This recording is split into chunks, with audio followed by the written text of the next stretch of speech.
여서포구에서 불을 뿜어대는 하늘에서 떨어진 괴물 M50 온토스를 아시나요?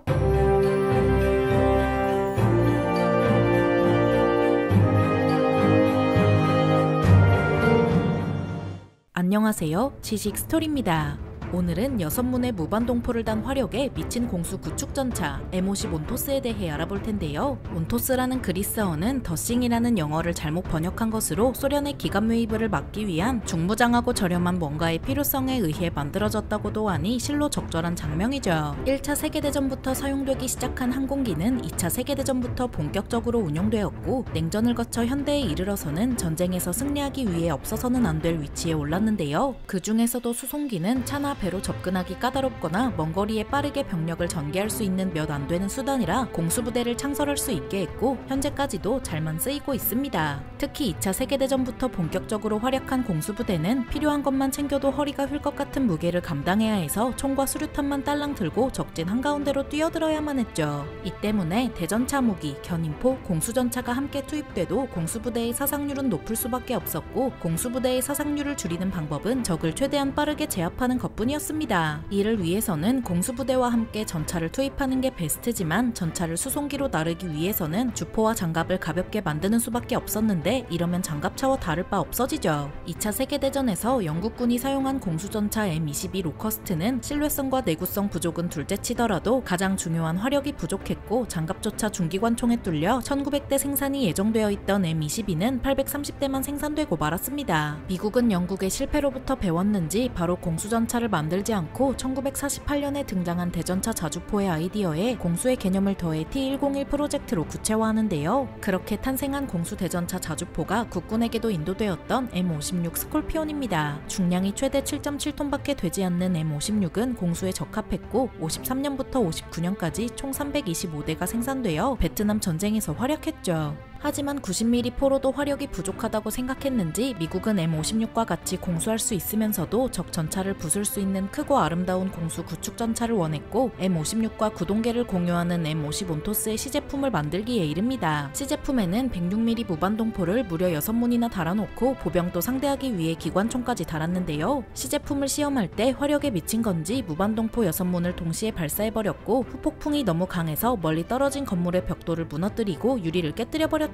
온토스는 공수 때문에 가볍게 만드는 데 중점을 둬서 승무원을 좁은 차체에 우겨 넣을 수밖에 없었고 포탄도 18발밖에 못 실었으며 차체 장갑은 중기관총보다 강한 무기는 막을 수 없었습니다. 이런 차체 장갑보다 얇은 하부 장갑은 대전차 지뢰를 상대로 종이장이나 다름없었으며 더 큰 문제는 무반동포 6문을 장전하기 위해서 포탄이 날아다녀도 승무원이 밖으로 나와야 했는데요. 대체 누구 머리에서 나온 건지 싶은 온토스를 본 미 육군은 공수도 가능하고 화력도 만족스럽지만 가장 중요한 승무원을 골로 보내기 좋은 온토스를 포기하고 M56을 쓰기로 정했죠. 그대로 시제품으로 남는 줄 알았던 온토스는 괴물같은 화력에 반해버린 미 해병대가 297대를 주문하자 시제품을 만들었던 알리스 차머스는 GM6기통 가솔린 엔진, 새로운 서스펜션, 새로운 궤도, 약 40도 선회가 가능한 포탑 등을 적용해 온토스를 뽑아냅니다. 이 화력에 미친 온토스의 재원을 한번 살펴볼까요? 온토스의 재원은 중량 8.6톤, 전장 3.83m, 전폭 2.59m, 전고 2.13m, 승무원 3명, 주무장 M40 106mm 무반동포 6문, 부무장 M1919 브라우닝 기관총 1문, 최대 속도 시속 48km, 항속거리 185km입니다. 미 해병대가 채택한 온토스가 처음 실전 배치된 건 58년 레바논 위기였지만 전투를 치르지 않았고 64년 도미니카 내전에 파견되어 프랑스제 AMX-13 전차와 스웨덴제 L-60 경전차를 마주치는 즉시 격파했죠. 대전차 고폭탄 6발을 1.35km까지 쏘아보낼 수 있는 온토스의 화력으로 전차를 격파하지 못하면 방산 비리를 의심해야 할 테니 이는 어쩌면 당연한 결과겠네요. 65년 미 해병대는 온토스를 사용하는 대전차 대대를 베트남의 증원군으로 파견했지만 상대할 전차가 없어 온토스는 낙동강 오리알 신세였습니다. 전차전 외에 교리가 없던 온토스는 부대 지휘관의 변덕에 따라 사용되는 천덕꾸러기가 되고 말았죠. 대전차 지뢰나 RPG의 온토스 몇 대가 당해버리자 온토스를 어떻게 쓸까 고민한 부대 지휘관은 온토스를 보병을 지원하는 데 투입했고 대전차 핵폭탄으로 적 벙커를 부수는데 딱 맞았습니다. 거기에 온토스가 쏘는 대인탄은 약 1만 개의 강철 화살촉을 뿌려버리는 흉악한 위력을 자랑해 아군에게는 구원이었지만 북베트남군과 베트콩에게 있어 공포 그 자체였죠. 67년 12월에 대전차 대대를 개편한 미 해병대는 온토스를 전부 전차대대에 배속시켰습니다. 이 시점에서 퍼져버린 온토스는 부품을 구하기 어려웠고 하는 수 없이 온토스를 해체해서 부품을 구했죠. 동족을 먹어 전장으로 돌아온 온토스는 베트남 전쟁에서 가장 피비린내 나는 전투 중 하나인 구정공세에서 활약하게 됩니다. 미군과 남베트남군이 흐엉강 남쪽 기슭을 확보하고 해병대대가 후에시에 도착하자 다수의 온토스가 나타나 적이 숨어있는 건물을 압도적인 화력으로 날려버렸는데요. 후에시 공격작전을 이끈 한 해병장교는 이 같은 온토스의 화력에 감탄해 해병대의 모든 지원 무기 중 가장 효과적이라며 칭찬을 아끼지 않았습니다. 동시에 캐산에서 북베트남군의 공격이 이루어지자 북베트남군의 기갑까지 가세하면 위험했기 때문에 미 해병대는 MH-53 헬기로 10대의 온토스를 공수해 캐산에서 날뛸 수 있도록 해주었죠. 1년 뒤 미 해병대는 온토스를 퇴역시키고 미 육군 경보병 여단에 넘겼는데요. 부품이 동날 때까지 사용한 육군은 온토스를 딱히 쓸 데가 없어 벙커처럼 썼고 이후 온토스가 어떻게 되었는지 자세히 알려진 건 없지만 베트남 전쟁 이후 버려지다시피 했습니다. 이는 온토스가 베트남 전쟁에서 보인 문제점 때문으로 보이는데요. 온토스는 발사용 줄을 너무 조이게 조정하면 무반동총이 우발적으로 발사되는 사고가 발생했고 발사할 때는 강한 후폭풍 때문에 사람이 그 뒤에 서 있으면 대형 사고로 이어질 수 있었죠. 또 얇은 장갑은 중기관총보다 강한 화력을 막아내지 못해 베트콩의 대전 차지뢰나 RPG의 속수무책으로 당할 수밖에 없었고 바닥에 포탄을 적재하는 구조라 잘못하면 러시아 전차처럼 폭발할 수도 있었습니다. 승무원이 좁은 차체에 우겨 넣어진 건 여전해서 승무원이 온토스에서 나올 때 술에 취한 것처럼 보였다는 증언도 있을 만큼 온토스는 직접 타는 처지에서는 매일같이 보직 변경을 외치고 싶었을 것 같네요. 가장 큰 문제는 재장전을 승무원이 밖으로 나와서 해야 한다는 것으로 이러면 맨몸의 승무원은 적 포탄에 맞지 않길 빌며 재장전에 목숨을 걸어야 하는 미친 상황이 벌어질 수밖에 없었습니다. 미 해병대는 온토스의 화력에 반해 297대를 주문했지만 막상 써보니 울며 겨자먹기였고 화력해도 부품이 부족해서 온토스를 수리하는데 온토스를 썼으니 미 해병대에게 있어 이런 애증의 무기가 얼마나 될지 싶죠. 베트남 전쟁 이후 온토스는 고철로 팔렸고 일부는 매각되어 민간용으로 개조되어 사용되었으며 박물관과 개인 소장품으로도 흘러들어가 현재는 보기 레어한 존재가 되어버렸습니다. 이런 온토스라도 어떻게든 써먹어보려고 여러 바리에이션이 있었는데요. 온토스에 5명의 보병을 태우는 T-55가 있었지만 보병 5명을 태우자고 운전병이 들어놓아야 하는 바람에 중단되고 왜 이거에 집착하는지 후속작으로 T-56을 내서 보병 8명을 태워봤는데 군장 넣을 공간조차 없어 중단되었습니다. 승무원을 보호하기 위해 자동 장전 장치를 제안하기도 했지만 여기 쓸 돈으로 차라리 다른 걸 개발하는 게 낫다고 여겼는지 자금을 받지 못해 그대로 중단됐죠. 유일하게 이루어진 건 기존의 GM 6기통 가솔린 엔진을 최신형 크라이슬러 361 쿠인 V8 엔진으로 교체해 M50A1이라는 제식 명칭을 붙여 297대 중 176대를 개조하는 거였습니다. 온토스의 실패로부터 배운 미국은 60년대에 공수 경전차 M551 셰리든을 배치했고 90년대까지 정찰 임무에 투입하는 등 쏠쏠하게 써먹었죠. 현재는 방공망의 발달로 무겁고 느린 수송기가 취약해서 공수부대를 헬기 광습부대로 바꾸는 방식으로 현대전에 대응하고 있어 온토스나 셰리든 같은 공수전차의 필요성은 줄었습니다. 쏠 때마다 벽에 벽돌이 무너지고 유리창이 깨지는 지축을 흔드는 화력의 온토스에 대해 알아보았는데요. 영상이 유익하셨다면 구독과 좋아요 부탁드립니다. 감사합니다. 지식스토리였습니다.